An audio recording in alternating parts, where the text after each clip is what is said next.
হুট করেই সবাই সিদ্ধান্ত নিল পিকনিক করবে। ওখানে পৌঁছানোর কথা ছিল ৯টায়, আমি পৌঁছেছি ৯:৩০টায়। আমার উপর অনেক রেগেছিল।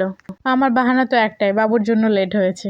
এক্সাম শেষ হওয়ার পর অনেকদিন ভার্সিটি অফ ছিল, যার কারণে সানাবাবু কোনো লোকজন দেখতে পায় নাই। এখন হুট করে এত লোকজন দেখতে পেয়ে সানাবাবু ওদের কোলে যেয়ে কান্নাকাটি শুরু করে দিয়েছিল। যাই হোক, আমরা পল্লী থেকে নবীনগর যাওয়ার জন্য একটা টমটমে উঠে গেলাম সকলে। এরা সবাই মিলে বারবার সানাবাবুকে ডিস্টার্ব করতেছিল, যার কারণে সানাবাবু খুবই কান্না করতেছিল। আমি কোনো রকমে ওকে রাস্তার গাড়ি দেখায় চুপ করে রাখছি। ভার্সিটি মিস দিয়ে আমরা ইফাদের বাসায় যাচ্ছি পিকনিক করতে। তারপর আজকে আবার আমাদের রেজাল্ট দিবে, আমাদের সেই কোনো মাথা ব্যথাই নেই। একটা মেয়ে এক জায়গায় হলে কত ধরনেরই তো কথা হয়, সেখানে আমরা 6জন মিলে একটা গাড়িতে কত ধরনের কথা বলতেছিলাম। আমার যা ধারণা গাড়িওয়ালা রীতিমতো বিরক্ত হয়ে যাচ্ছিল, কিছু বলতে পারতেছিল না। প্যাসেঞ্জার তো কি করবে। আমার ছেলেটা গাড়ি দেখতেছিল আর কোনো ধরনের কান্নাকাটি করে নাই। টমটমওয়ালা আমাদের সেনার সামনে নামিয়ে দিল। আমরা এখান থেকে ফুটওভার ব্রিজে উঠলাম, এখানে আমাদের জন্য বেয়ান ওয়েট করতেছিল। তারপর বেয়ানকে সাথে নিয়ে আমরা আবার রওনা দিলাম। এখানে রাস্তার অপোজিটে আর একটা টেম্পোতে উঠতে হবে। তারপর আমরা সকলে মিলে টেম্পোতে উঠে গেলাম। আমার ফ্রেন্ডগুলো অনেক কেয়ারফুলি এই জন্য আমাকে মাঝখানে বসেছে, যেন বাবুনি আমি পড়ে না যাই। কিন্তু আমার মাঝখানে বসতে একদমই ভালো লাগে না। অবশেষে আমরা ইফাদের বাসার সামনে চলে এসেছি, সকলে নেমে পড়লাম। আমি ভেবেছিলাম ইফাদের বাসা এখানেই, না ভিতরে আর একটু হেঁটে যেতে হবে। তো হাঁটতে তো খুব কষ্ট হয়, আমি একদম হাঁটতে পারি না। বাবার বাড়ি রাস্তার সাথে, শ্বশুর বাড়ি রাস্তার সাথে, এখানেও বাসা রাস্তার সাথে, ভিতরে হাঁটতে কি যে কষ্ট। ভিতরে ঢুকে ইফা বাবুকে কোলে নিয়ে এই দিক দিয়ে আমি একটু ফ্রি হলাম।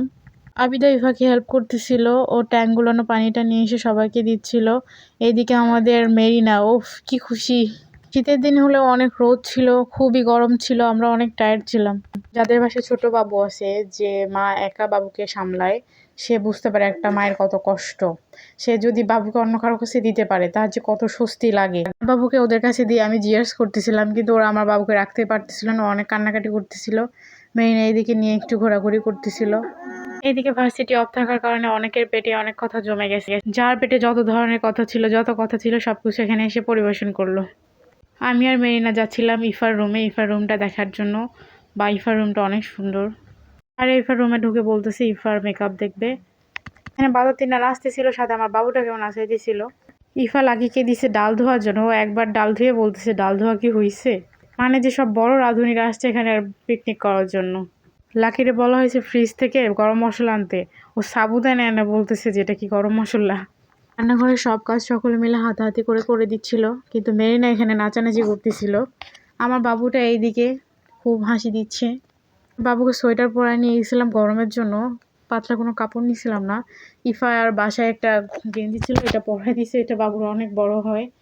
যাকে রুমে অনেক গরম ছিল, যার কারণে পাতলা গেঞ্জিটা পরেছে, এটা অনেক বড় হয়। আবিদা এখানে ক্যাটরিনা কাইফের গান দিছিল, আমার পোলা তো খুশিতে নাইচা দিতেছে। বেয়ান আর সকলে মিলে সবকিছু ছাদে নিয়ে যাচ্ছিল, এখানে মাটির চুলায় রান্না করবে। আমরা এখানে সবজির খিচুড়ি রান্না করব।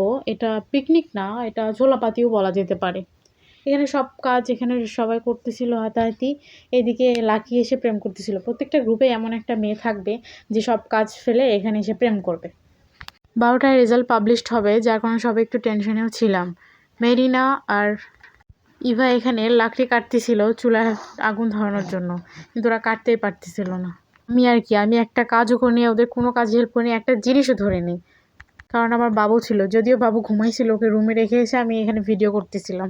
বাবু থাকে এই একটা সুবিধা হয়েছে, সব দিক দিয়ে ছাড় পাওয়া যায়। রান্নাবান্না শেষ, এখানে আবিদা সব কিছু সবাইকে সার্ভ করে দিচ্ছিল। আবিদা আর রত্না অনেক কাজ করছে এখানে, আমরা কিছুই করতে পারিনি। খাওয়া দাওয়া শেষে সবাই এখানে উড়াধুরা ডান্স করতেছে। বাবু ঘুমাইতেছিল, যার কারণে আমি ওদের ভিডিও করে দিচ্ছিলাম। এখানে সবাই নাচানাচি করছে, শুধু আমি বাদে। যদি আমি নাচানাচি করতাম তাহলে আমার জামাই ধরে আমার পিটাইতো। So ta-ta, bye bye and take care, আল্লাহ হাফেজ।